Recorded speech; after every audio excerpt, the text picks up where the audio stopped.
la palabra en este mes de noviembre y estamos hablando sobre la fe. Hermano Elkin, con voz de trueno nos lee ese versículo que hay allí. Amén. Porque en el Evangelio la justicia de Dios se revela por fe y para fe, como está escrito, mas el justo por la fe vivirá. Romanos 1, versículo 17. Romanos 1, verso 17 es el verso lema que tenemos para este mes, pensando en que se está terminando el año y nosotros necesitamos ver cómo hemos vivido por fe y cómo nos toca vivir por fe en los próximos tiempos que siguen. Entonces dice ese verso que en el Evangelio la justicia de Dios, el hecho de que me haga justo, se revela por fe. Es decir, yo leo y entiendo que ya soy justo porque Dios lo ha hecho, y también es para fe, para que yo crea, y como está escrito, el justo por la fe vivirá. Nosotros vivimos por fe. Y entonces hoy tengo una enseñanza sobre la fe. Yo empecé desde el miércoles hablando de fe, y hoy tengo una segunda enseñanza y está en el libro de Marcos, en el Evangelio de Marcos, en el capítulo 4, un pasaje muy conocido, muy hermoso, y vamos a mirar cómo tenemos que coger nuestra fe de ahí. Verso 35. Si alguien tiene otra versión, la tiene por ahí listica para que me lea un versículo central. Voy a leer la Reina Valera. Dice: aquel día, cuando llegó la noche, les dijo: pasemos al otro lado. De noche, en el mar, pasemos al otro lado. Y despidiendo a la multitud, le tomaron como estaba en la barca, y había también con él otras barcas. Esto significa que Jesús había tenido un día muy ajetreado. Ahora podemos ver algo de cómo había sido ajetreado ese día, y estaba muy cansado, y le subieron a la barca como estaba. Pero se levantó una gran tempestad, una tempestad de viento, y echaban las olas en la barca de tal manera que ya se anegaba. Y él estaba en la popa durmiendo sobre un cabezal. Y le despertaron y le dijeron: Maestro, ¿no tienes cuidado que perecemos? Y levantándose reprendió al viento y dijo al mar: Calla, enmudece. Y cesó el viento y se hizo grande bonanza. Y les dijo: ¿por qué estáis así amedrentados? ¿Cómo no tenéis fe? Entonces temieron con gran temor y se decían el uno al otro: ¿quién es este que aún el viento y el mar le obedecen? El versículo que quiero que lean en otra versión es el versículo 38. Si alguien la tiene. Jesús, mientras tanto, estaba en la popa durmiendo sobre un cabezal, así que los discípulos lo despertaron. Maestro, gritaron, ¿no te importa que nos ahoguemos? Ah, hermosa esa, hermana Piedad. Maestro, ¿no te importa que nos ahoguemos? ¿Quién tiene otra? Dios habla hoy. Dale. Pero Jesús se había dormido en la parte de atrás, apoyado sobre una almohada. Lo despertaron y le dijeron: Maestro, ¿no te importa que nos estemos hundiendo? ¿Que nos estemos? Hundiendo. Ajá. ¿No te importa que nos estemos hundiendo?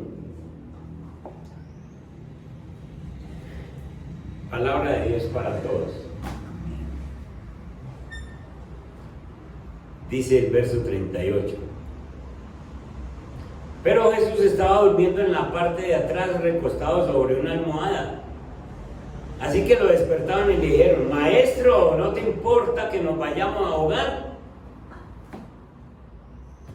¿No te importa que nos estemos hundiendo? No te importa que nos vayamos a ahogar. ¿Cómo es que la otra? No te importa que nos ahoguemos. Y el Señor le responde en el versículo 40, ¿por qué estáis así amedrentados? ¿Cómo no tenéis fe? La versión Palabra de Dios para Todos dice, ¿por qué son tan cobardes? ¿Por qué son tan cobardes? ¿Todavía no tienen fe? La enseñanza de hoy se llama ¿todavía no tienen fe? Todavía no tienen fe después de 10 años de cristiano, después de un mes de cristiano, después de 30 años de cristiano, todavía no tienen fe. Así se llama. Todavía no tienen fe. Escuchen, hermanos, era tal la tormenta que se había levantado en el mar de Galilea, era tal, de tal tamaño, era tan feroz esta tormenta que estaba asustando a Andrés, a Pedro, a Jacobo y a Juan, que son pescadores experimentados y que todas las noches van a pescar, porque ustedes ya saben que se pesca de noche, y entonces siempre se han levantado tormentas, pero en esta tormenta ellos están sumamente asustados, hasta el punto de estremecer a Jesús y decirle, a usted no le importa que nosotros nos ahoguemos. En realidad los 12 que están ahí no cometen un error al despertar a Jesús, porque ¿a quién corre uno pues en medio de una tormenta? ¿Sí o no? ¿A quién corre sino a Jesús? Pero no era tanto de si poseían fe en el hecho de que Él podía hacer un milagro, sino que lo que está importando en el pasaje es que los discípulos llevan un tiempo caminando con Jesús, lo han visto hacer muchos milagros, lo han visto hacer muchas señales, y a esta hora todavía no tienen fe en Jesús. Todavía no tienen fe. Váyanse atrás un momentico hasta el capítulo 1 y miren el versículo 1:1, capítulo 1:1. ¿Cuál es el propósito de Marcos cuando escribe? Él está diciendo principio del Evangelio de Jesucristo, Hijo de Dios. Principio del Evangelio de Jesucristo, Hijo de Dios. Entonces Marcos está presentando sencillamente de que Jesús es el Hijo de Dios, y empieza Jesús con su ministerio en el verso 14, 1:14. Dice, después que Juan fue encarcelado, Jesús vino a Galilea predicando el Evangelio del reino de Dios, diciendo, el tiempo se ha cumplido y el reino de Dios se ha acercado. Arrepentíos y creed en el Evangelio. Esta es la predicación de Jesús. El reino de Dios se ha acercado. ¿Qué les toca? Arrepiéntanse y crean en el Evangelio. Y empieza el Señor a hacer maravillas. En el versículo 16, Jesús llama a 4 pescadores, empieza un llamamiento, llama a 4 de ellos. Después, en el versículo 1:21, Jesús sana a un hombre que tenía un espíritu inmundo. Entonces Jesús está mostrando que tiene poder para elegir a unos seguidores y también que tiene poder sobre el mundo de las tinieblas, y reprende ese espíritu inmundo. Después, en el verso 29, Jesús sana a la suegra de Pedro. Muestra que puede traer sanidad a las personas. Y los discípulos están viendo todo esto. Después, en el verso 40 Jesús sana a un leproso. En el capítulo 2 le llevan un paralítico. Se recuerdan que tumban el techo y meten allá un paralítico, y Jesús no solo le da la salvación, el perdón de los pecados, sino que también le dice: coja la camilla y váyase para la casa, mijo. Y lo levanta. Y ahí están los discípulos. Después, en el capítulo 3, hay un hombre con una mano seca en la sinagoga, y Jesús, siendo un día de reposo, un sábado, sana a este hombre. En el capítulo 3, verso 13, acaba de reunir el grupo de los 12, los escoge a todos. Y entramos al capítulo 4, y a ese grupo que ha escogido los pone en una prueba reina. Les dice: pasemos al otro lado, en medio de la tormenta, pasemos al otro lado. Y entonces los discípulos sí han visto muchos milagros.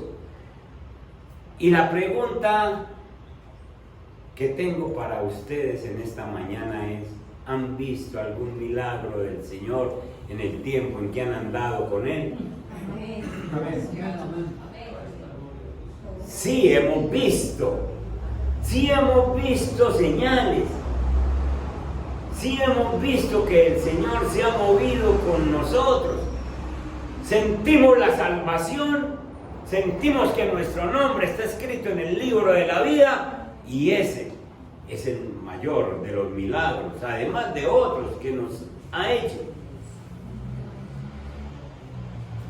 Y es lógico lo que vemos en el pasaje. Es lógico que ante una amenaza de la vida, ante una tormenta, uno intente de pronto decir: maestro, ¿no te importa lo que me está pasando? Maestro, ¿no te está importando que me ahogue en esta situación de la vida? Es lógico.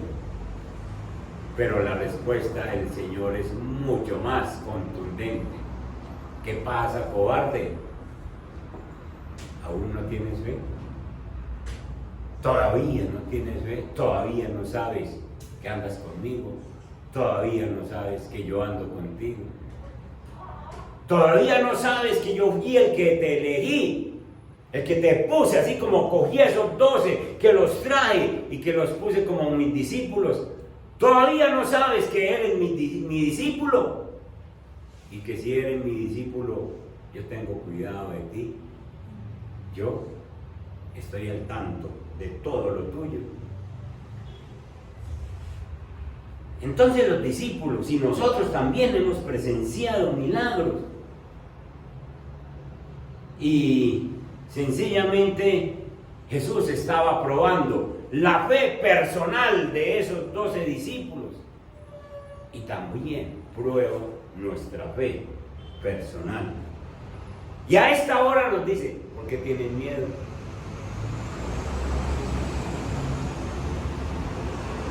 ¿Por qué tienen miedo? ¿Acaso todavía no me crees? ¿Acaso no es suficiente con lo que he hecho en días anteriores? Pues ya saben que Jesús había elegido a esos 12 y también nos ha elegido a nosotros para ser sus discípulos y para mostrarnos su protección, su cuidado, el amor que tiene por nosotros. Los discípulos que estaban en la barca llegaron a creer que Jesús se durmió y que los mandó a pasar al otro lado para que se ahogaran ese día. ¿Será posible que Jesús nos escoja para después dejarnos morir en una situación, para no atendernos cuando le clamamos? ¿Será posible eso? Aún tienes fe? ¿Todavía no tienes fe?, pregunta el Señor. Los discípulos, al ver esas olas incontrolables, ese mar embravecido, entonces, ¿qué pasa con ellos? Que los recuerdos que tenían de lo que había hecho Jesús y la dedicación que les había dado en tiempos anteriores, se le olvidó. Y eso pasa con nosotros muchas veces. Ante una tormenta que se nos viene sobre nuestra vida, se nos olvida quién es Jesús. Y nos enfrascamos en la tormenta. Hasta este punto los discípulos habían visto obrar a Jesús. Sus oídos habían escuchado las enseñanzas de Jesús. Pero su corazón no había podido entender quién era Él a la hora de la prueba. Muchas veces nosotros leemos Biblia, escuchamos las predicaciones, pero nuestro corazón, entonces nuestros ojos funcionan, nuestros oídos también, pero el corazón todavía no entiende quién es Jesús. Y ante una tormenta nos olvidamos de quién es el que nos ha escogido. Entonces el problema no se trata de lo que puede hacer el Señor, sino de quién realmente es el Señor. Esa es la pregunta. Es que ustedes todavía sencillamente no tienen fe en mí. Ustedes creen que yo puedo hacer un milagro para sanar a una persona como la suegra de Pedro, que puedo hacer un milagro para enfrentarme a un demonio, como en el caso de ese muchacho que estaba endemoniado y lo libero. Ustedes creen en eso, pero ustedes creen que ahora los voy a dejar ahogar en esta tormenta. Entonces se trata de saber quién es Jesús. ¿Quién es Jesús para nosotros? ¿Qué es lo que Él ha prometido en su palabra? Miren, en este texto hay una ironía, y es que los discípulos sienten mucho temor ante la tempestad. Pero miren dónde sienten más temor, en el versículo 41. Ellos sienten temor ante la tempestad, ¿sí o no? Uy, nos vamos a ahogar, nos vamos a perder. Pero miren dónde realmente se expresa el temor. Entonces, verso 41, temieron ¿con qué? Con gran temor, y se decían el uno al otro, ¿quién es este? ¿Quién es este? Es decir, que les dio más temor cuando despiertan a Jesús, Jesús se pone en pie, calla, enmudece, la tormenta inmediatamente se aplaca, todo se queda en paz, y ellos ya le perdieron el temor a la tormenta, pero le cogieron temor a Jesús. Y eso era lo que debían. A ver, la ironía está en que debían de haber tenido el temor antes de la tormenta y decir, no, aquí va Jesús, tranquilo, estemos tranquilos. Está dormido, pero ahí está. Entonces, hermanos, Jesús prácticamente les está insinuando, cuando les pregunta, ¿todavía no tienen fe? Les está insinuando, les está diciendo, yo te he hecho una invitación, yo a ustedes les he hecho una invitación especial para que ustedes sean mis discípulos. Ustedes me han visto hacer muchas señales, ustedes han escuchado de mis propios labios quién soy, que soy el Hijo de Dios. Y entonces, ¿todavía ustedes no confían en mí? ¿Todavía no creen en que yo soy el Dios Salvador y que con la salvación yo puedo darles cualquier otra cosa que ustedes necesiten? Esta pregunta es muy relevante para nosotros. ¿Por qué? Porque hasta cierto punto, vos y yo, todos nosotros, le hemos hecho a Dios la misma pregunta que hicieron los discípulos, y las hemos hecho de diferentes maneras. Dios, ¿no te importa la situación que estoy pasando? Piense cuántos meses o años lleva usted luchando con una tormenta. Y de pronto usted en otras formas o con su pensamiento le ha dicho: Dios, a usted definitivamente no le importa lo que yo estoy pasando. No le importa la situación de soledad que yo estoy pasando, la situación económica que yo estoy pasando, la situación de enfermedad que yo estoy pasando, la situación depresiva que yo estoy pasando. Señor, ¿no te importa esta terrible crisis que estoy viviendo? Mira cómo está mi familia. ¿A vos no te importa, Señor? No te importa. No te importa que yo tenga este dolor, este duelo. ¿A vos no te importa, Señor? Y muchas veces, igual que los discípulos, le hemos dicho: Señor, es que a usted no le interesa. Miren cómo le preguntaron: ¿no te importa que nos ahoguemos? ¿No te importa que me esté hundiendo? No te importa, siga durmiendo. A usted no le importa nada, nos vamos a ahogar, Señor. Y muchas veces le hemos dicho eso mismo al Señor: me estoy hundiendo, pero a usted no le da nada. Este negocio se está quebrando y a usted no le da nada. Mire cómo estamos viviendo en este país y a usted no se le da nada. Las tormentas que enfrentamos en nuestra vida, escuchen esto, las tormentas que enfrentamos en nuestra vida revelarán lo que verdaderamente hay en nuestro corazón. ¿Sabe qué pasó con los discípulos? La tormenta que se levantó reveló que ellos no creían en Jesús que estaba ahí. Si hubieran creído, no lo despiertan. Él está dormido, pero Él es Dios. Él dijo: pasemos al otro lado, y allá pasamos. Pero la tormenta revela lo que hay en tu corazón. Cuando una tormenta llega a tu vida, sencillamente sale lo que hay en tu corazón. Empiezas a dudar de Dios, empiezas a decir que escucha allí, que escucha allá, pero que aquí no escucha, y hay muchas dudas en nuestros corazones. Y la otra realidad es que las tormentas pues siempre provocan temor. Eso está bien, que provocan temor. Y todos sabemos que el temor nos hace entrar en pánico y nos hace correr. Cuando viene una tormenta uno entra en un pánico y uno corre. Los discípulos no tenían mucho para dónde correr. Están en una barca, pero corren ¿hacia dónde? Hacia donde Jesús. Pero no tenían más para dónde. Si hubieran tenido para dónde, iban por otro lado. Pero es que Jesús los pone ahí precisamente para que corran donde Él.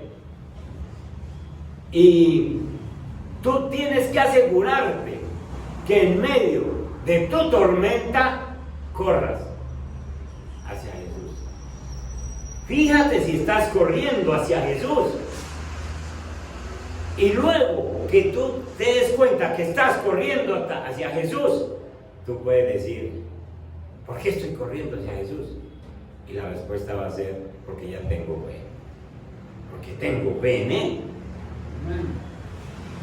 Los discípulos a la final sabían que despertando a Jesús podía haber solución. Podía estar la solución, entonces tenían algo de fe. Pero ¿cuándo corremos nosotros a Jesús? Siempre debemos correr. ¿O usted corre solo cuando está la tormenta? Si usted corre solo cuando está la tormenta, quiere decir que cuando no hay tormenta, usted puede vivir sin Él. Y eso es un peligro. Usted corre hacia Jesús solo porque necesita despertarlo. supuestamente porque está dormido y su situación necesita alivio? ¿O usted corre hacia Jesús porque sabe realmente quién es Él? Esa es la tercera y la opción que nosotros debemos tener. Correr a Jesús porque sabemos quién es Él. Él es un Padre amoroso, Él es un Padre afectuoso que se preocupa por ti. Miren, cuando uno lee el pasaje y lo analiza y lo profundiza, uno se da cuenta que Jesús está probando a los discípulos. Porque los que están en la barca son los que escogió en los versículos anteriores. Él no escogió a otros, sino a esos 12 que escogió, que los llamó personalmente, o a los que les dijo, pasemos al otro lado. Les pregunto, ¿de quién es la madera con la que se hizo la barca? De Jesús. La Biblia dice que por Él y para Él y de Él son hechas todas las cosas. ¿De quién es el agua? De Dios. ¿De quién es la tormenta? De Dios. ¿Y de quién son los discípulos? El que está ahí dormido tiene el dominio, tiene el control sobre todo lo que está pasando. Él está probando a los discípulos. Y por eso es que viene y les dice, pues, todavía no tienen fe. Llevan 3 años conmigo y todavía no tienen fe. Nosotros tenemos que manejar estas preocupaciones que se nos vienen todos los días y que pasamos de una y cogemos otra. La pregunta que hay importante en el texto tiene una respuesta muy significativa con respecto al amor de Dios. Los discípulos preguntan, Maestro, ¿no te importa que nos ahoguemos? La respuesta, por supuesto, es que a Jesús sí le importa. Sí le importamos. A Jesús le importamos tanto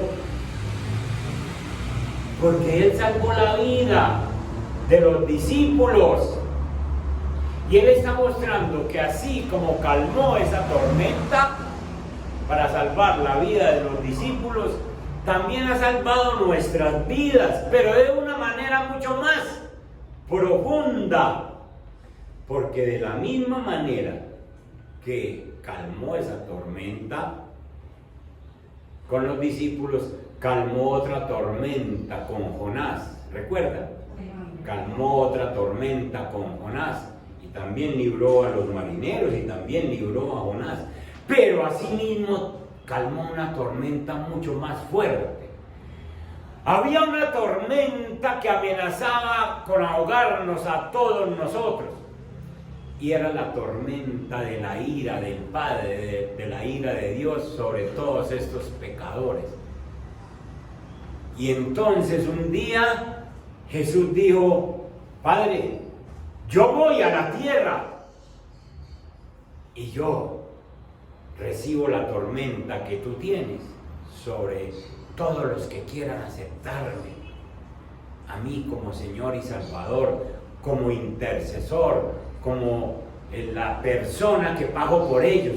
Y entonces Jesús viene, nace en la tierra y crece y luego sube a la cruz y Jesús recibe toda la ira de Dios que debías recibir vos, que debías recibir vos, que debíamos recibir todos nosotros. La reciben en la cruz y me salva de la tormenta de la ira de Dios. Amén. Esa es la mejor enseñanza de cómo Dios nos libra de las tormentas Y entonces usted, ¿cómo se le ocurre venir a preguntarle ahora que le está faltando alguna cosita, que le está faltando la platica para los servicios o para el mercado? ¿Y cómo se le atreve usted a preguntarle al Señor? Señor, es que no le importa. Es que yo no le importo. Es que me va a dejar ahogar. Ay, hombre, y el Señor le va a contestar: ya no te libré de la peor tormenta a la que estabas sometido. ¿Cómo no te voy a librar de esta también? Tú debes recordar que Jesús ya te amó. El Instituto Bíblico he estado recalcando, repitiendo. ¿Usted cree que Jesús lo puede amar más? ¿Cree usted que Jesús lo puede amar más? ¿O quiere que Jesús lo ame más? Pues si usted le pide a Jesús que le ame más, Jesús le va a responder: ¿y hasta dónde quieres que te ame? Yo ya te amé del todo, porque ya entregué a mi hijo. Escuche, usted le puede decir a su esposo, usted le puede decir a su hijo, a su papá: quieran otro poquito, y de pronto hasta lo logra, que lo quieran otro poquito, pero a Dios no, porque Jesús ya te amó del todo. Amén. Jesús ya te amó del todo. Jesús no te puede amar más. Entregó su vida por ti, por mí. Y entonces ya te amó, ya se preocupó tanto que se sometió humildemente a la tormenta que podía venir sobre ti. Ya nos libró de la peor tormenta. Y ahora cualquier otra que se levante para nosotros, para asustarnos a nosotros, Jesús llega y dice: si te libré de la principal, ¿cómo no te libro de esta? Y entonces el Señor se va a levantar con esa voz de mando, y ante esa tormenta que estás pasando, el Señor le va a hablar y le dice: ¡calla! ¡Enmudece! Y esa tormentica que se ha levantado en tu vida, sencillamente se va a aplacar. Se va a aplacar a la voz de Dios. Y espero que el Señor no nos tenga que volver a preguntar: ¿por qué estáis así amedrentados? ¿Todavía no tenés fe? ¿Todavía no tenés fe? Es decir, ¿cuánto me has escuchado? ¿Cuánto te he hablado? ¿Cuántas cosas he visto? ¿Todavía no sabes que yo camino contigo, ando contigo? Tú estás en mí, yo estoy en ti. Y eso es lo que vamos a celebrar con la Santa Cena. Recordar que Cristo vive en mí, recordar que yo estoy en Cristo y que Él está en mí, y que cualquier tormenta que se levante, Jesús va a decir: ¡calla! ¡Enmudece! Y se acabó la tormenta para nuestra vida. Vamos a